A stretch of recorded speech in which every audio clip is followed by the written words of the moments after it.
just want to... Oh, I can't resist. I'm supposed to quit right here. But, oh, yes.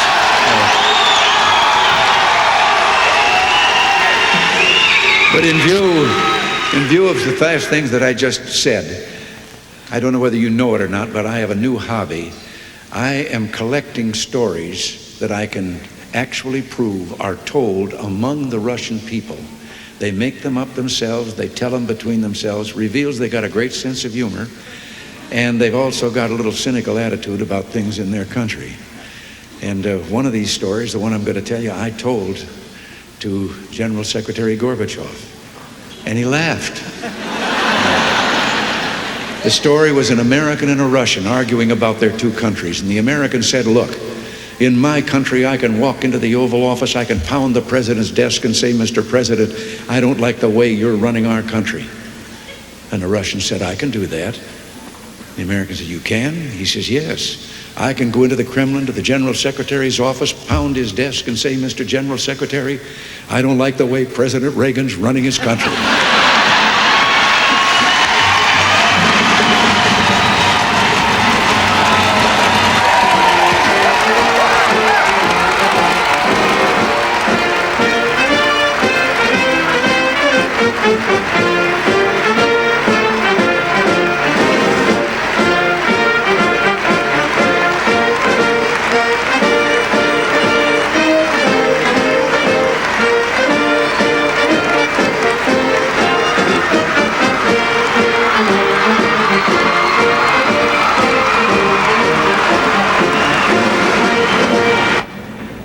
I've been collecting stories, jokes, that I can absolutely establish are told by the people behind the Iron Curtain in the communist bloc, which reveal they've got a great sense of humor, but they've also got a pretty cynical attitude toward their system.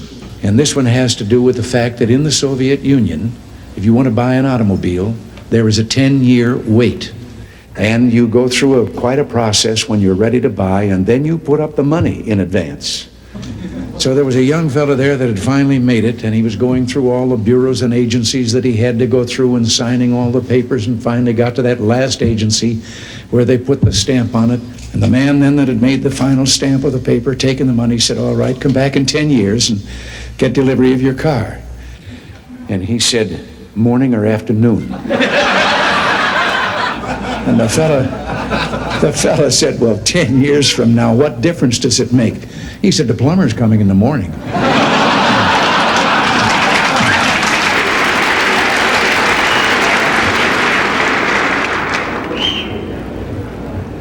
Mr. Speaker, Mr. President, distinguished members of the Congress, honored guests, and fellow citizens. Today marks my first State of the Union address to you, a constitutional duty as old as our republic itself. President Washington began this tradition in 1790 after reminding the nation that the destiny of self-government and the preservation of the sacred fire of liberty is finally staked on the experiment entrusted to the hands of the American people. For our friends in the press who place a high premium on accuracy, let me say, I did not actually hear George Washington say that.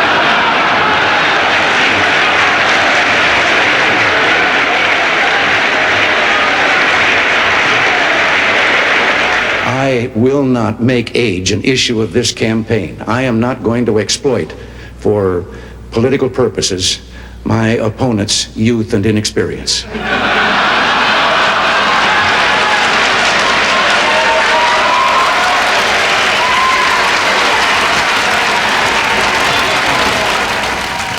You know, I received an invitation that said, please come to Ellis Island July 4th for the 100th birthday celebration of an American institution. Somebody goofed. My birthday isn't until February. And it really won't be my 100th, although I've been around for a while. I can remember when a hot story broke and the reporters would run in yelling, stop the chisels. Now, I know that a lot of you have been having some fun with my advancing years. You even tied my recent surgery to my age. Well, I got to be honest with you. I had that same operation when I was young, and it felt so good I wanted to have it done again before I was too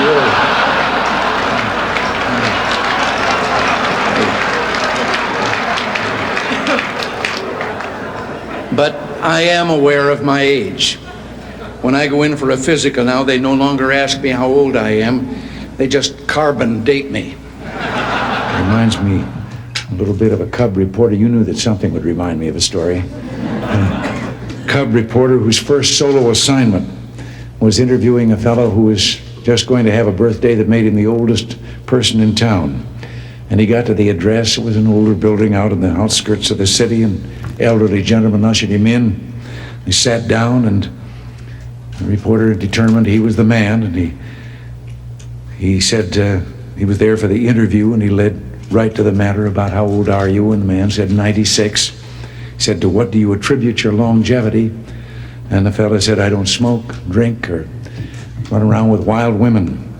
And at that moment there was a crash from upstairs, and the reporter looked up and he said, what was that? And the old boy said, oh, that's Dad, he's drunk again.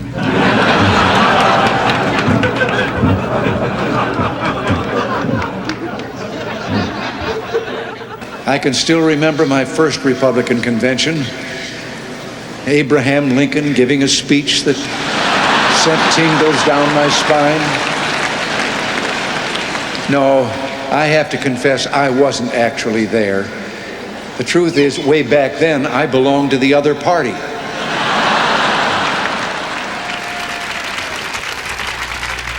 Thank you all so very much. In all the 36 anniversaries of my 39th birthday, this has certainly been the most memorable. George and Barbara, all of you up here on the top shelf, together with me, and all of you, ladies and gentlemen, I am enormously touched. Yes, today is my birthday. 75 years ago, I was born in Tampico, Illinois, a little flat above the bank building. He didn't have any other contact with the bank than that.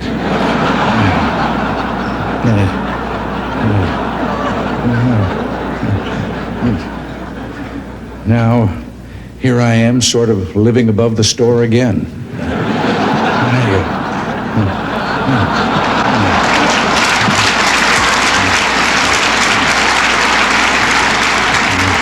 Thank you all very much. Please. Be seated, and welcome to the White House. I always feel self-conscious when I say that, and I say it every time I'm in here, but somehow technically, and that just kind of explains some of the problems of government, that this old executive office building is part of the White House. I haven't put my clothes in a single closet over here. With this great reception that you've given me, I have to say that there was once upon a time that to be a Republican in this area of the country felt a little bit like being Gary Cooper in High Noon, outnumbered in a big way.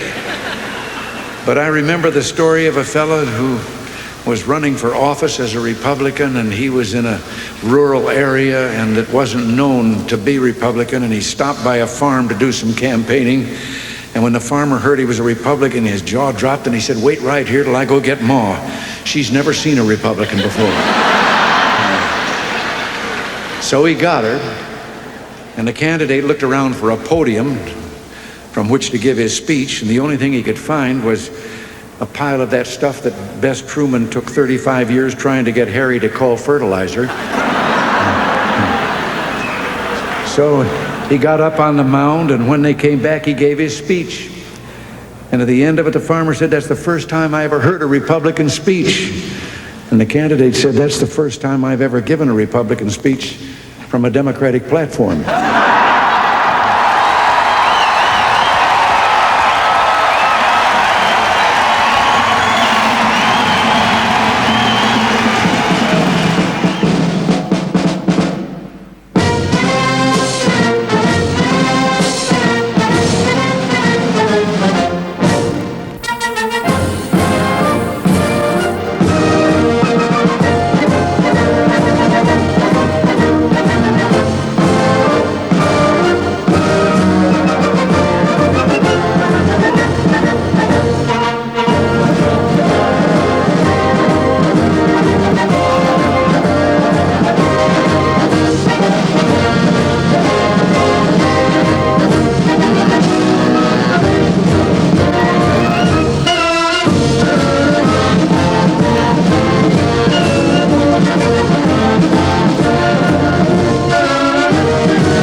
nothing I enjoy more than a little country humor.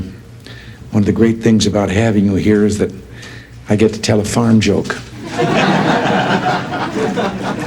Now, first I need a setting, but Rick, you're from Kansas, right? You bet.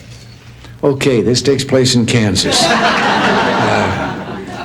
It was an old Kansas farmer there. He had a piece of creek bottom land that had never been developed at all. It was all rocks and brush and all messed up, and he started in on it, clearing it, the underbrush, and hauling away the rocks, then cultivating the soil there, and he planted a garden, everything from vegetables on to corn, and it really became a garden spot, and he was pretty proud of what he'd done. So one Sunday morning in church after the service, he asked the preacher if he wouldn't stop by to have a look. Well, the preacher arrived, and he took one look, and he said, "Oh, this is wonderful." He said, "These are the biggest tomatoes I've ever seen. Praise the Lord." He said, "Those green beans, that squash, those melons," he said, "the Lord really has blessed this place. And look at the height of that corn." He said, "The God has really been good." And the old boy was listening to all this, and he was getting more and more fidgety, and finally he blurted out, "Reverend, I wish you could have seen it when the Lord was doing it by himself."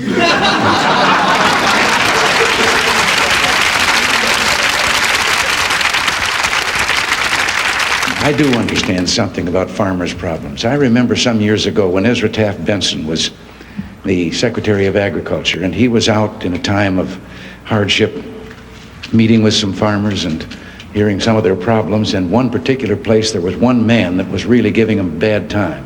His complaints were numerous, and he was going on about them, and finally Ezra turned to a staff member and looked at some notes that were shown him, and then turned back and said, "Well, now wait a minute.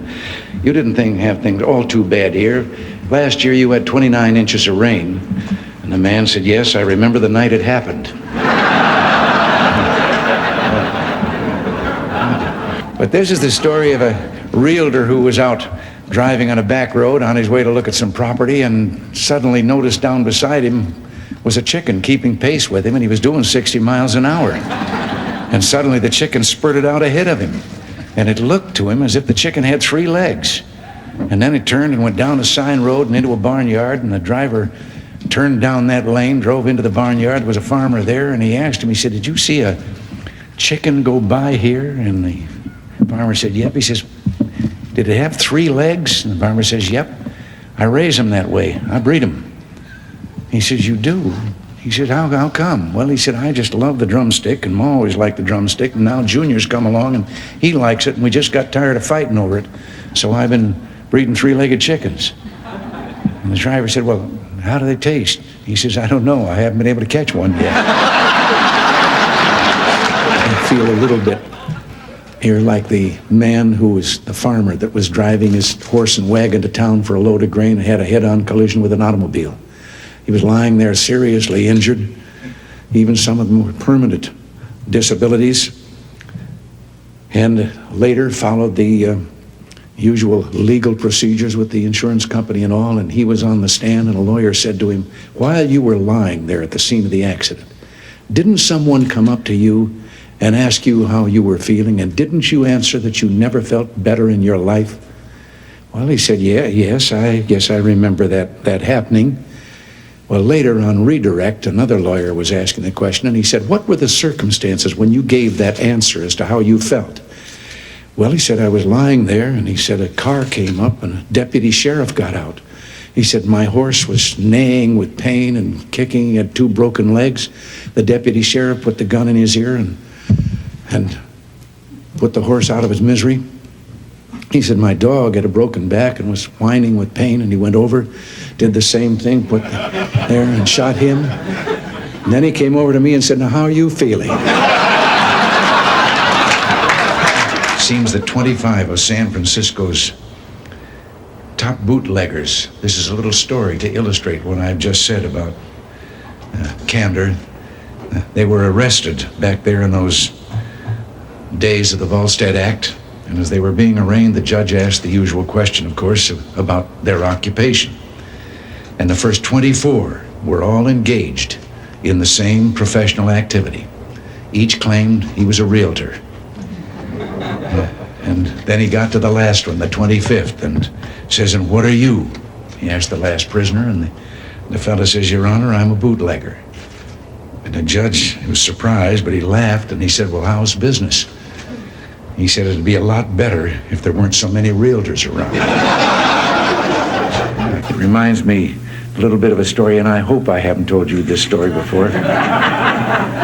But if I have, you got to remember that life not only begins at 40, but so does the tendency to start telling stories over and over again. And if I've told this story to you before, just be kind. Remember that when you pass 40, you begin to have a tendency toward lumbago and telling the same story over and over again. You know, I like to tell a story. If you've heard it before, if I've told it before, just remember that after age 40, you have a tendency to tell the same stories over and over again. Because you've got to remember that life not only begins at 40, but so does lumbago and the tendency to repeat the same story.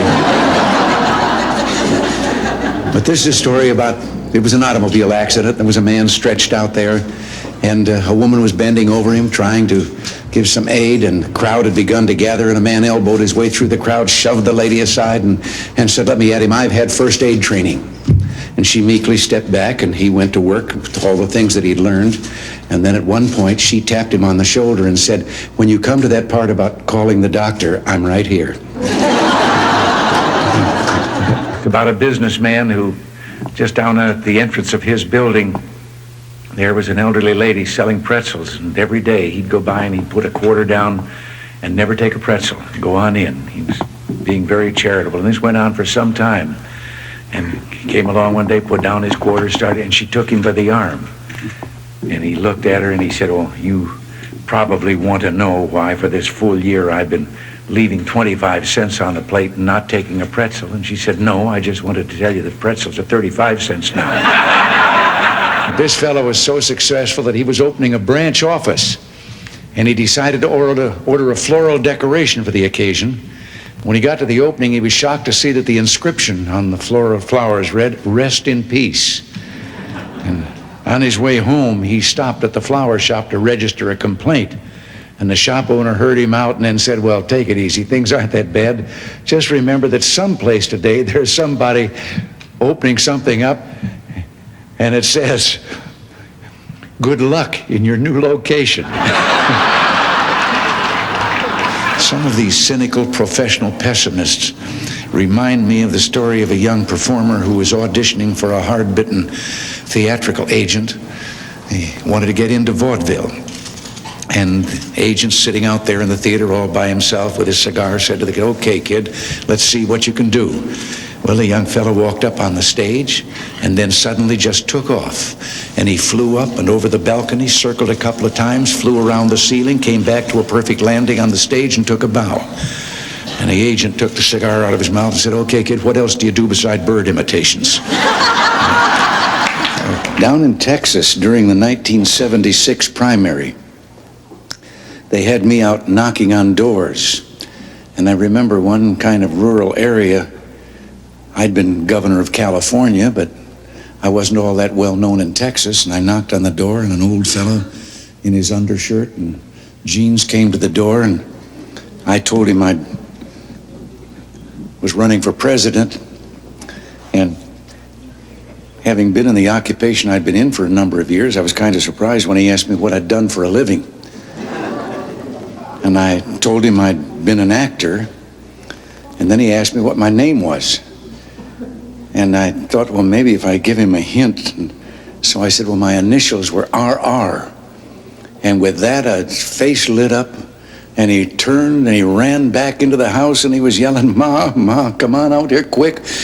Roy Rogers is outside." I'm mindful, too, that bringing things to a good conclusion is always a tricky business. You were told that I was a sports announcer, WHO Des Moines. Well, back in those days, the great evangelist Amy Semple McPherson was making a tour of the country holding revival meetings, and one of them in Des Moines. Now, the station thought it would be a good idea, an enterprising public relations man, to interview Amy Semple McPherson. But why they picked a sports announcer to interview that noted evangelist, I'll never know.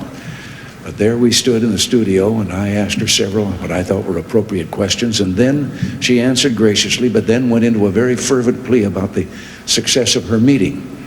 And I sat down until suddenly I heard her saying good night to our radio audience, and I looked up at the clock, and there were only 4 minutes to go. Well, I didn't know enough about Amy Semple McPherson that I could fill 4 minutes. So I got up, and in those days of radio and disc jockeys and so forth, I started thanking the noted evangelist Amy Semple McPherson and so forth, but I did like this, which means get a record ready. And the fellow out in the control room through the window reached out. There was always records around there for such contingencies, and picked one up and put it on the table. And I said, ladies and gentlemen, we conclude this broadcast by the noted evangelist Amy Semple McPherson with a brief interlude of transcribed music. I expected nothing less than the Ave Maria. The Mills Brothers started singing Minnie the Moocher's Wedding Day.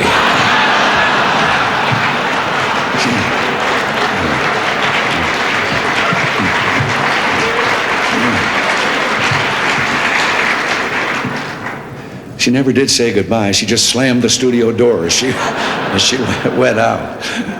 I also feel a certain kinship with those of you who are members of the clergy. Now, this is a comparison that isn't always made, but politicians and clergy do have a lot in common. We both have to make speeches and keep our audiences interested. And I know I'm running a risk in telling members of the clergy a story about their own profession, but maybe it will be new to some of you. It has to do with a young minister who was very disturbed because sometime, particularly on those hot Sunday or Sunday mornings, he'd see his group nodding off while he was preaching his sermon, and he told about his distress to a more experienced and older clergyman who said that he'd had that same problem, but he'd found an answer to it. He said, when you see them and their eyes beginning to close, he said, you just insert a line in your sermon and say, last night I held another man's wife in my arms. And he said, they'll wake up. Well, it happened. There came a hot Sunday morning, and there they were, and the eyes were closing, and remembering, he said the line, last night I held in my arms a woman who was not my wife. Well, the first minister had told him that after he got them awake, he was to then say, that woman was my dear mother. And this young fellow said the line, and then said, I can't remember who she was. Fellow fell off a cliff, and as he was falling, grabbed a limb sticking out the side of the cliff and looked down 300 feet to the canyon floor below, and then looked up and said, Lord, if there's anyone up there, give me faith. Tell me what to do. And a voice from the heavens said, if you have faith, let go. He looked down at the canyon floor and then took another look up and says, is there anyone else up there? Now that I'm approaching the end of my presidency, I have to be careful about these waves of good feeling and where they might carry me. That's why I keep reminding myself of a trip that Nancy and I made to Ireland. We were in Cashel Rock, where St. Patrick is supposed to have raised the first cross in Ireland. And a young Irish guide was showing us through the ruins of the old cathedral where that took place. And then he took us through the ancient cemetery, and we came to one huge tombstone there. And the inscription on that tombstone was, remember me as you pass by, for as you are, so once was I. And as I am, you too will be, so be content to follow me. And that had proven too much for some Irishmen who had scratched underneath the inscription on the stone. To follow you, I am content. I wish I knew which way you went. I have to pause for a second. I've already told this to some of you, but to tell the rest, because I know that Father Hesburgh is here in the room someplace from Notre Dame. Back in the days of the great Knut Rockne, when Notre Dame was the giant of the football world, And I told this one, Bill, you'll have to hear it again. I told it in the car. There was a great football coach named Knut Rockne at Notre Dame University. And he had a turnout of so many men that he knew he would have to dismiss many of them before long. And he decided to kind of accelerate this selection system. So he got a soccer ball and he gathered them around. And he said, now, this is a soccer ball. And he said, just to kind of get started, and he said, I want you to remember, football is a game that takes courage. He said, I'm going to divide you up into two groups. And then we'll put the ball down between you, and the idea will be to kick the ball, to try and kick it over the other fellow's goal line. Now, he said, in the course of this, remember, you may have to kick a few shins. But he said, remember, football is a game of courage. And then he looked down, and the ball was gone. And he said, wait a minute, who took the soccer ball? And the littlest guy in the front rank on one side said, never mind the ball rock, when do we start kicking? You know, a favorite story of mine, I always remember one of the favorite stories, which puts me in mind of another story. It reminds me a little bit of the story of the man that took his young son-in-law out and was going to introduce him to golf and told him all that he had to do and teed up the ball, and the kid took a swing and he missed the golf ball entirely but hit a ant's nest there and into the air, and so lined up and took a crack at it and again hit another gouge out of the ant's nest, and now there were ants flying all the way through the air, and as he lined up for the third try, two ants peeked out of the crater that he'd left, and one of them said, if we want to survive this, we better get on the ball. But I've always thought of the importance of communication and how much a part it plays in what you and I, what all of us are trying to do. And one day, a former place kicker with the Los Angeles Rams, who later became a sports announcer, Danny Villanueva, told me about communications. He said he'd been having dinner over at the home of a young ball player with the Dodgers. The young wife was bustling about getting the dinner ready. They were talking sports, and the baby started to cry. And over her shoulder, his busy wife said to the ball player, change the baby. And he was a young fella, and he was embarrassed in front of Danny, and he said, what do you mean, change the baby? I'm a ball player. That's not my line of work. And she turned around, put her hands on her hips, and she communicated. She said, look, Buster, you lay the diaper out like a diamond. You put second base on home plate. You put the baby's bottom on the pitcher's mound. You hook up first and third, slide home underneath, and if it starts to rain, the game ain't called. You start all over.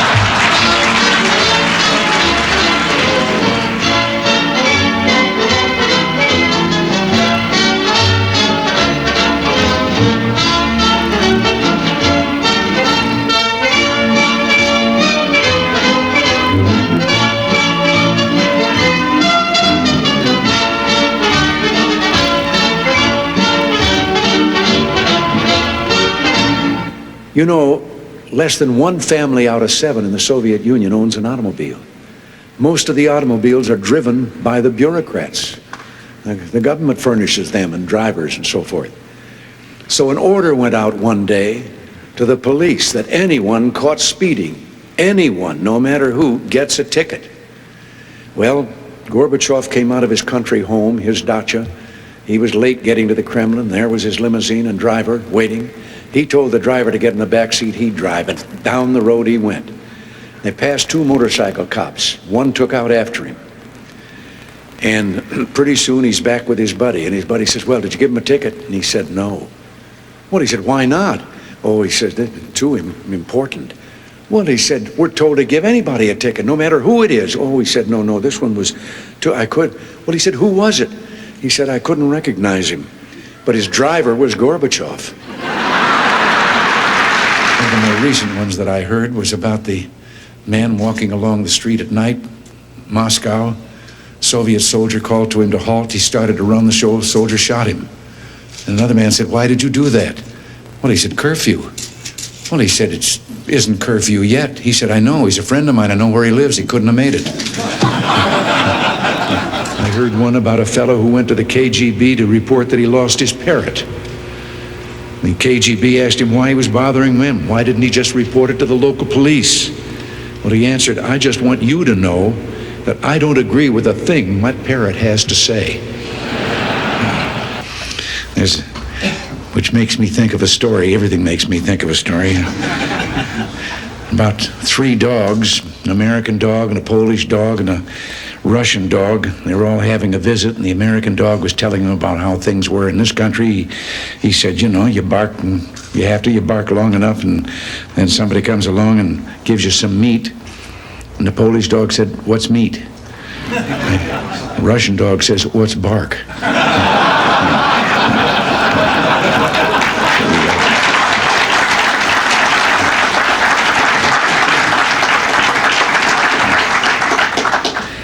I have to interrupt right here and tell you that in one of my visits, I won't name him, I don't want to embarrass him, but one of the heads of state that I met with on this visit, he gave me one while I was on the way.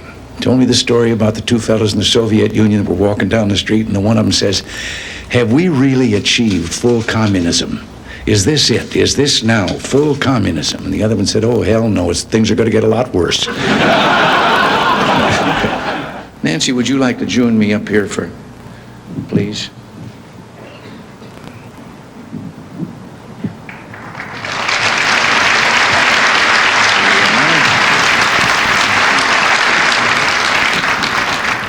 I know it's getting late, dear, but it's not often that we have so many people who've written about us and broadcast about us all together in one room like this, and I thought you might like to say a few nice words to them.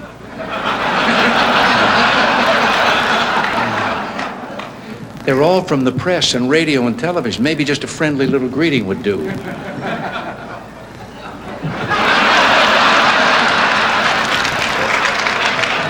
How about just a word or two, something friendly, even one kind word? I'm thinking.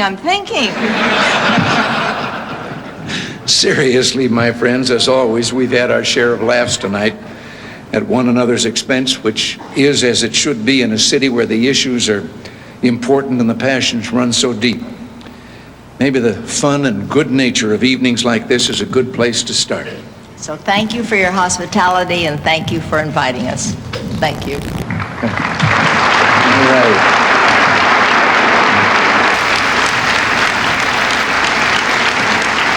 Thank you all very much. Thank you very much.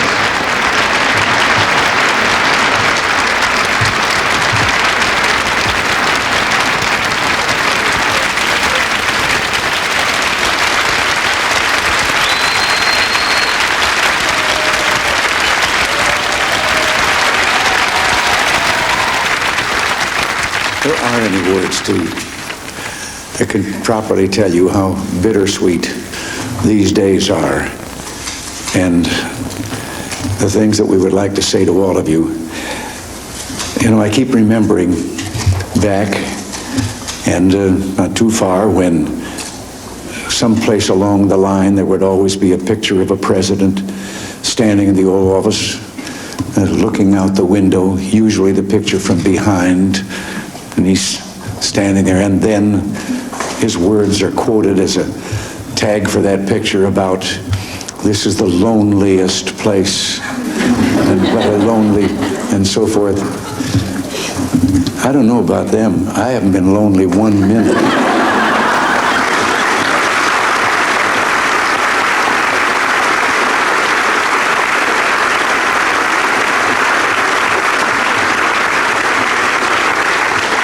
I think both of us have been aware every minute we're here that we're surrounded by you, by others who may not be here in this room today, but here in this house, but over there in the West Wing, well, just here in Washington, all a part of everything we came here to do, and it couldn't have been done without you. And we've all shared, and I like to think maybe it's kind of close to what happened 200 years ago. We were all revolutionaries, and the revolution has been a success. But there just aren't enough words to thank you for all that you've meant to all of us, and how hard it is to say goodbye to all of you. But as I say, the only thing that can make it bearable at all is to remember all that you did and how much of a team we did become. And God bless you all. And as I say, there just aren't words enough to express our appreciation to all of you. Thank you, and God bless you all.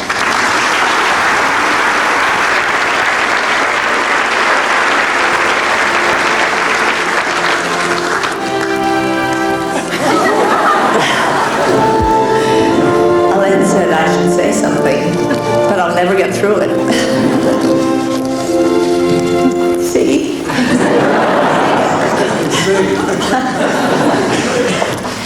Thank you.